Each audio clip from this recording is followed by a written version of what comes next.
Let's go. Selamat pagi Pak, silakan duduk. Selamat pagi Pak, perkenalkan saya Dr. Adela yang bertugas pada Poliklinik Kota hari ini. Sebelumnya dengan siapa saya berbicara? Dengan Nur Fulan. Bapak Nur Fulan, lahirnya tanggal berapa? 27 Januari 2003. Baik, bisa diceritakan keluhannya apa sih yang datang kemari? Jadi tadi kita kan lagi duduk di pinggir jalan tuh di warung. Tiba-tiba ada yang lukain Fulan dari belakang. Terus sekarang jadinya Fulan yang punggung. Oh, ada yang lukain di belakangnya. Untuk ini apakah ada di obat sebelumnya? Enggak ada. Di obat nggak ada. Lalu apakah ada riwayat minum alkohol ataupun minum obat nafsa? Enggak ada juga. Ada. Kemudian apakah ada penyakit penyerta atau ada riwayat penyakit sebelumnya? Enggak ada juga. Nggak ada. Kemudian apakah sudah pernah vaksin tetanus sebelumnya? Untuk itu saya belum tahu sih. Oh, belum tahu. Oke. Terakhir makan minum kapan ya kamu tahu? Tadi di jam 8 pagi. Oke. Jadi makannya terakhir dari jam 8 pagi. Oke, jadi selanjutnya saya akan melakukan pemeriksaan fisik ya, dan akan saya tulis juga rekam medis. Baik, selanjutnya pengisian data rekam medis gawat darurat. Yang pertama, mengisikan identitas pasien seperti nama, tanggal lahir, jenis kelamin, dan juga nomor rekam medis. Lalu mengisikan tanggal dan juga jam masuknya pasien. Lalu mengisikan apakah pasien merupakan pasien rujukan atau tidak. Kemudian mengisikan anamnesis seperti keluhan utama dan riwayat penyakit sekarang. Hasil ini didapatkan dari anamnesis antara pasien dan juga dokter atau antara pasien, dokter, dan juga pengantarnya.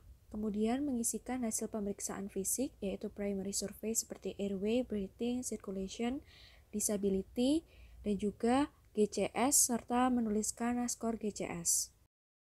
Lalu mengisikan hasil secondary survey seperti pemeriksaan kepala, pemeriksaan maksilofacial, pemeriksaan neck, pemeriksaan chest, pemeriksaan abdomen, pemeriksaan genital perineum, pemeriksaan rektal, dan juga pemeriksaan muskuloskeletal. Penulisan hasil ini disesuaikan dengan apa yang ada pada pasien.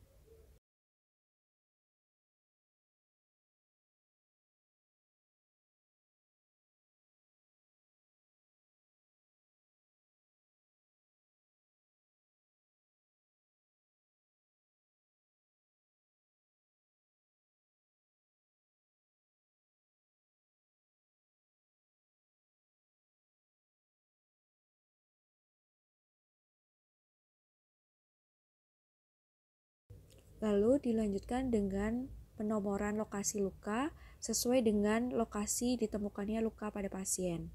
Dengan cara memberi titik pada lokasi, kemudian diberikan tanda panah dan juga keterangan nomor.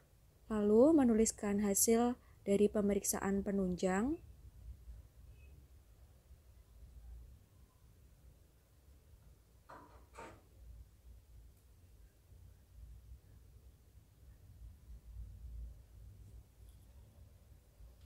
Lalu menuliskan diagnosis,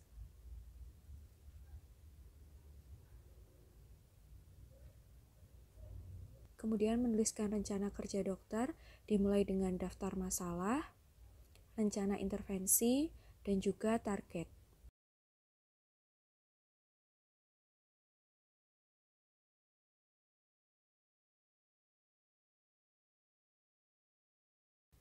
Lalu menuliskan instruksi,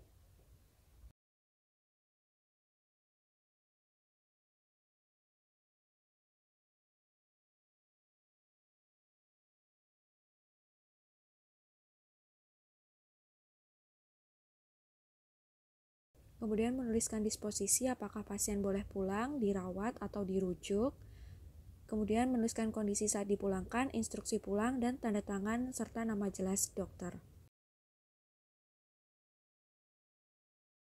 Baik Pak, jadi setelah pemeriksaan fisik yang saya lakukan, saya menemukan bahwa Bapak mengalami luka tusuk di tubuh pada bagian belakang, di kanan, sehingga saya perlu melakukan pemantauan sehingga Bapak diharapkan untuk rawat inap. Apakah Bapak bersedia? Bersedia, dokter. Baik, terima kasih banyak Bapak. Kemudian yang pertama saya akan mengisi data identitas dari pasien yang berisi nama, tanggal lahir, dan nomor rekam medis dari pasien. Selanjutnya saya mengisi tanggal, jam, serta profesi dari pasien. Kemudian saya menuliskan data subjektif yang berisi keluhan utama dan riwayat penyakit sekarang dari pasien. Setelah itu, saya mengisi data objektif dari pasien yang berisi kesadaran, vital sign, status general, dan status lokalis dari pasien.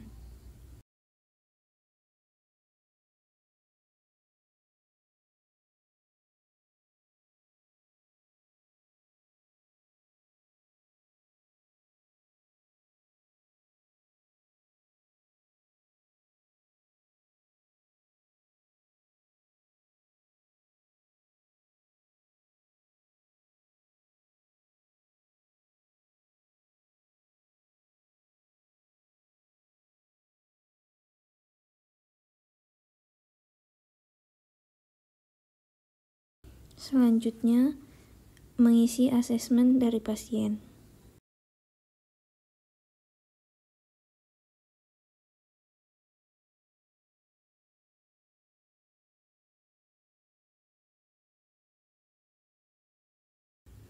Selanjutnya, mengisi planning yang berisi farmakoterapi dan edukasi kepada pasien.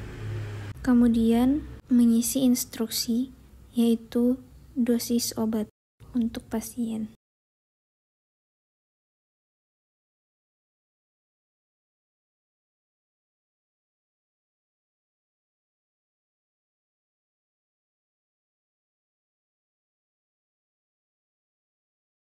Kemudian, mengisi identitas dari petugas yang berisi nama lengkap dan paraf.